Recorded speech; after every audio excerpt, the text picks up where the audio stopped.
जय हिंद। मैं हूं अबीर खालिद अली और आप देख रहे हैं द अबीर Khan show.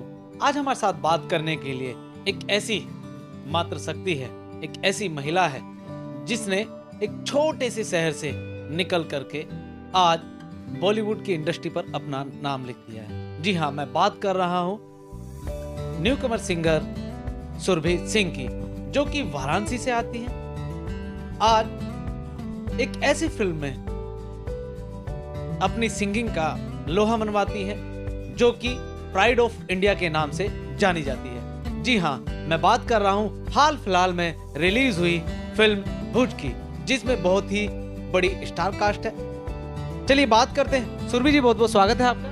Thank you. Surabhi, सबसे पहला सवाल ये है कि आप वाराणसी की रहने वाली हैं, मुंबई में आकर के आपने इतनी बड़ी फिल्म में एकदम से हाथ मार लिया और उसमें आपको गाने का मौका मिला। जी, मुझे बहुत ही खुशी हुई कि मुझे ये जितने भी स्टार कास्ट, इसमें इतने बड़े स्टार कास्ट है भुज में, अजय देवगन जी, संजय दत्त जी, Sonakshi Sinha, Nora Fatehi, Sharad Kelkar, Amy Virk, तो इनके साथ जो मैंने मूवी की है इसमें इतनी खुशी मिल रही है मुझे ये करके।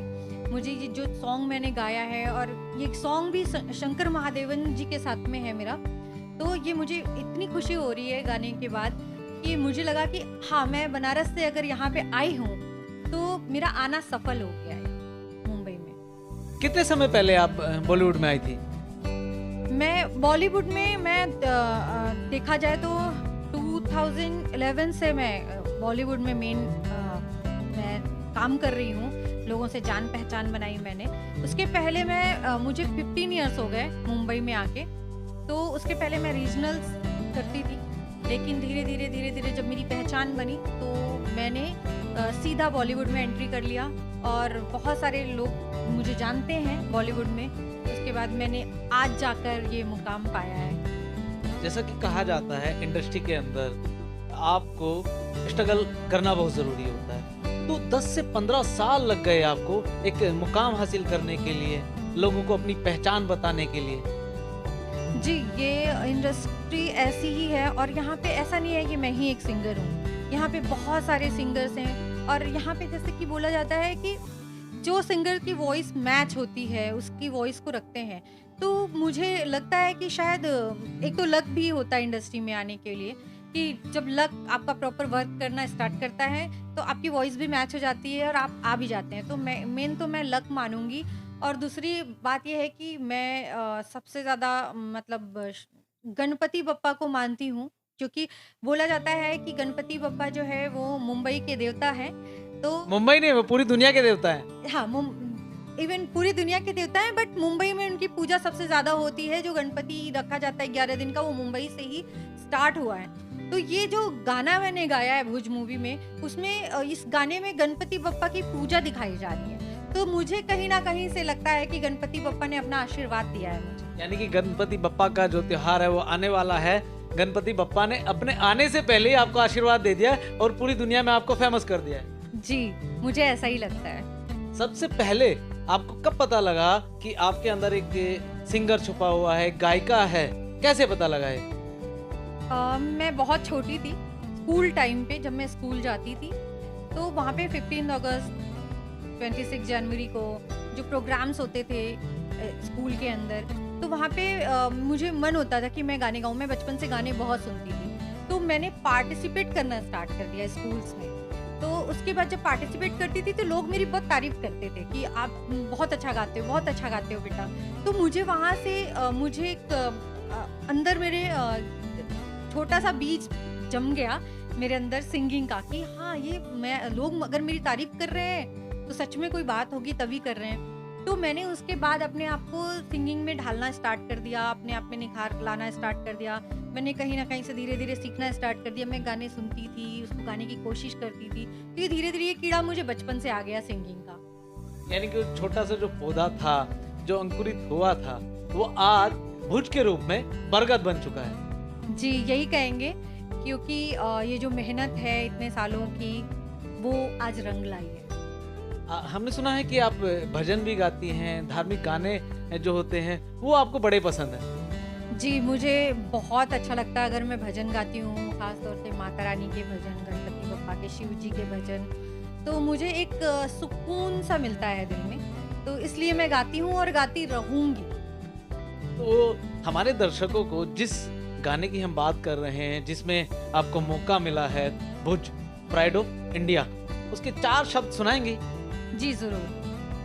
सूरज की लाली तुझे तिलक लगाती है, बगिया की डाली डाली पुष्प चढ़ाती है, पुरवाई आके तेरा भवन फुहारती, बरखा की जलधारा चरण पखारती। ये तो बड़े ही शानदार तरीके से आपने सुनाया है, क्योंकि गूज़बम्प हमारे खड़े हो गए हैं एकदम से। इसका हिंदी में शब्द का अर्थ क्या है, ये बताएंगे आप? जी, कहते हैं मतलब ये इन लाइनों का ये मतलब है कि गणपति बप्पा की पूजा कर रहे हैं और वहाँ पे सैनिक जो हैं एयरफोर्स में, विजय कार्निक जी, वो लड़ाई पे गए हुए हैं और उनकी उनकी फैमिली और जो गांव की औरतें जो पूरा मिलके रनवे तैयार करती हैं रातों रात, तो वो लोग गणपति बप्पा की फिर पूजा करती हैं उस टाइम पे कि हम युद्ध को जीत जाएं पाकिस्तान से। तो उस टाइम पे पूजा के टाइम ये सॉन्ग हमारा बैकग्राउंड में चल रहा होता है और उधर लड़ाई चल रही होती है। और क्या नए ऑफर आ रहे हैं आपको इंडस्ट्री से? इंडस्ट्री से और भी ऑफर्स आ रहे हैं मुझे। मुझे इवन एक्टिंग के भी ऑफर आ रहे हैं अभी। मतलब गाना गा के आप हिट हो गए हैं, अब एक्टिंग में भी किसी को नहीं छोड़ना है, वहाँ भी अपना सिक्का जमाना है।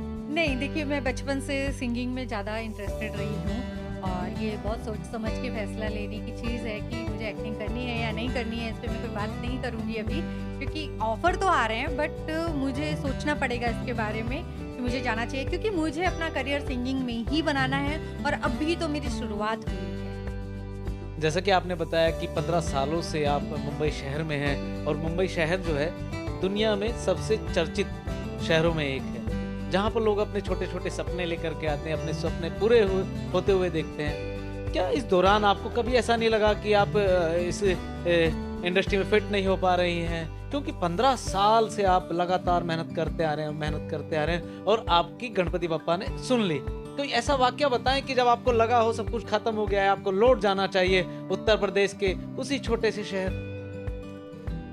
मुझे उत्तर प्रदेश के छोटे से शहर में नहीं लौटना था।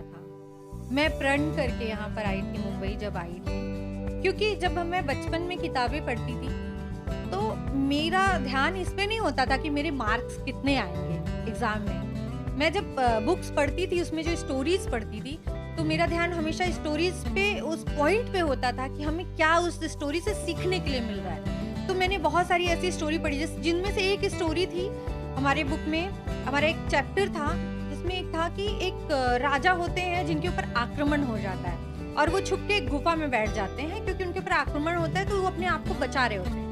जब गुफा में बैठते हैं तो वो सोचते हैं कि अब तो मैं हार गया हूँ पूरी दुनिया से, बट वो वहाँ पे एक मकड़ी को देखते हैं जो मकड़ी जाला बुनती है अपने लिए और घर बनाती है। तो वो मकड़ी को देखते हैं, वो दीवार पे चढ़ती है और गिर जाती है, दीवार पे चढ़ती है और गिर जाती है, वो बार बार प्रयास करती है और वापस गिर जाती है। तो लेकिन जब एंड में वो जाके वो अपनी मंजिल पा लेती है और वो फाइनली चढ़ जाती है वहां पे और अपना घर बना लेती है।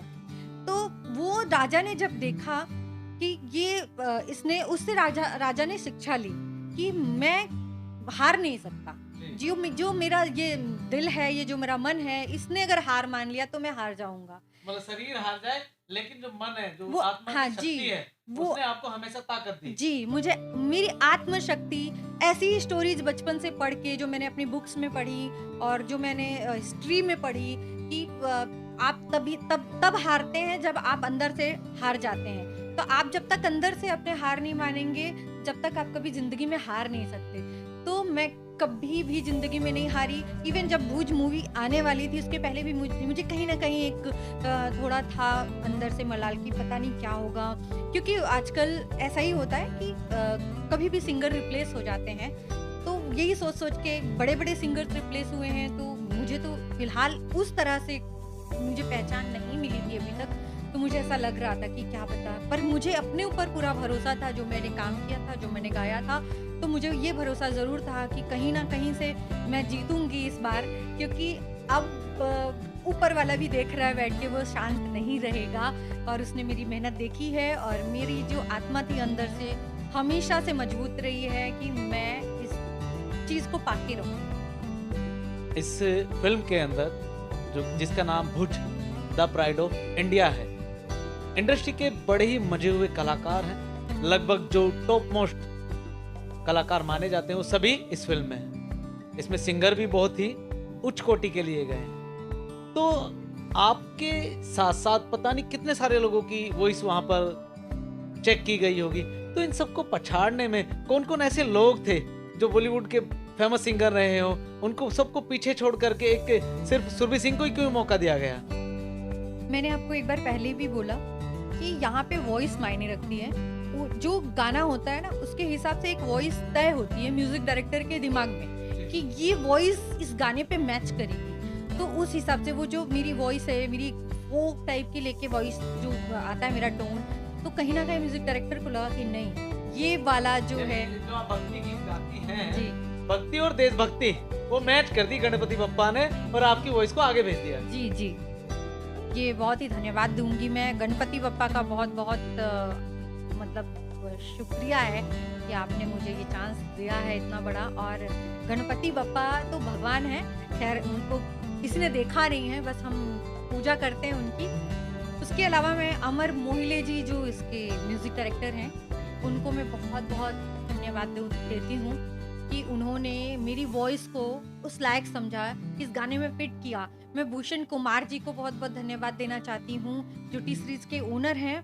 उन्होंने मेरी वॉइस को फाइनल किया है और यहाँ तक आज मैं पहुँची हूँ। कैसा लगता है कि 15 सालों से एक लड़की अनजान शहर में, जहाँ पर दिन रात भीड़ ही भीड़ है, मम्मी पापा की याद आती होगी, कभी कभी लगता होगा कि मम्मी पापा के पास चला जाना चाहिए। आज प्राउड फील होता है? उनको फोन आते हैं उत्तर प्रदेश से, आपके गांव से, आपके शहर से? जी, मेरे मम्मी पापा को बहुत प्राउड फील हो रहा है अभी मेरे ऊपर। जब मैंने ये किया उसके पहले उनको लगता था कि पता नहीं क्या होगा, पता नहीं क्या, ये कहीं गलत फील्ड में चली गई है, शायद कुछ वहाँ होता नहीं है इंडस्ट्री में। बट नहीं, ऐसा गलत है सोचना। अगर आपके अंदर इच्छा शक्ति है तो आप बहुत कुछ ज़िंदगी में कर सकते हैं। और कोई भी काम है वो बगैर मुश्किल के तो नहीं होता। तो मुश्किलें आती जाती रहती हैं, पर अपने काम पे आपको अडिग होना पड़ता है, जिस पे मैं अडिग थी। तो आज ये दिन आया है मेरी लाइफ में और मेरे मम्मी पापा भी बहुत खुश हैं। आपकी तरफ से हमारे युवाओं के लिए, हमारे दर्शकों के लिए कोई संदेश?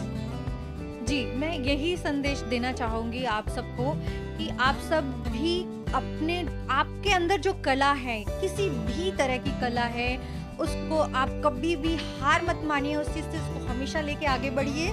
हो सकता है कि आपको कभी पैसों की प्रॉब्लम आ जाए या कुछ आती हैं ये चीज़ें बीच में, तो आप साइड बाय साइड कुछ कीजिए, लेकिन आपके अंदर जो आर्ट है उसको कभी ख़त्म मत कीजिए। उसको हमेशा फर्स्ट प्रायोरिटी में रखिए और उसको आगे बढ़ाइए। सेकेंड प्रायोरिटी में आप दूसरे काम रखिए जिससे आपकी अर्निंग होती रहे, आप अपने आप को आगे बढ़ाने की कोशिश कर सके, जिससे, क्योंकि सबसे बड़ी बात है आज के टाइम पे आपको रहना, खाना, ये सब सर्वाइविंग के लिए बहुत ज़रूरी होता है, बहुत मायने रखता है। तो इस चीज़ के लिए आप करिए, but side by side but आपकी जो आर्ट है ना, उसको बिल्कुल प्रायोरिटी दीजिए और उससे आगे बढ़िए आप। कितनी बढ़िया बात कही है इन्होंने कि शॉर्टकट मत अपनाइए। आपके अंदर अगर टैलेंट है, प्रतिभा है, तो एक ना एक दिन वो जरूर उभर करके बाहर आएगी और ऊपर वाला ईश्वर जरूर आपको कामयाब करेगा। तो देखते रहिए मेरे साथ दाबिर खान शो। जय हिंद।